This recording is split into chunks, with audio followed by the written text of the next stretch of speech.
అన్నం ఉడికిందా లేదా చూడాలంటే ఒక మెతుకు ముట్టుకుంటే చాలు. అంటే ఇవాళ బట్టి విక్రమార్క గారి మాటల్లో నిజాయితీ ఎంత ఉందంటే నేతి బీరకాయల్లో నెయ్యి ఎంతనో బట్టి గారి మాటల్లో నిజాయితీ ఎంత. నేను ఉత్తుత్తగా మాట్లాడతలేను ఈ మాటల మీద. నేను ఇప్పుడే నా రాజీనామా లేఖను స్పీకర్ ఫార్మెట్లో మీకు ఇస్తా. ఒకవేళ ఇవన్నీ వీటికి మేము ఇచ్చి ఉండకపోతే నా రాజీనామాను మీరు యాక్సెప్ట్ చేయండి. ఇచ్చుంటే బట్టి గారు రాజీనామా లెటర్ను సీదా గవర్నర్ దగ్గరికి పోయి ఇస్తారా అని మీ ద్వారా వారిని అడుగుతా ఉన్నా. ఒకటి అంటే అన్ని అబద్ధాలు గోబల్స్.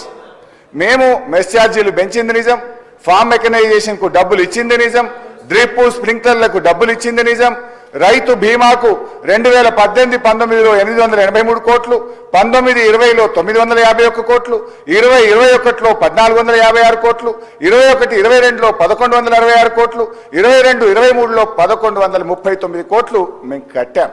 సో ఈ రకంగా దయచేసి సభను తప్పుదో పట్టించే విధంగా మాట్లాడొద్దని గౌరవ బట్టి విక్రమార్క గారిని కోరుతా ఉన్నా. ఇకపోతే ఈ రోజు చర్చ విషయానికి వద్దాం. గౌరవనీయులు బట్టి విక్రమార్క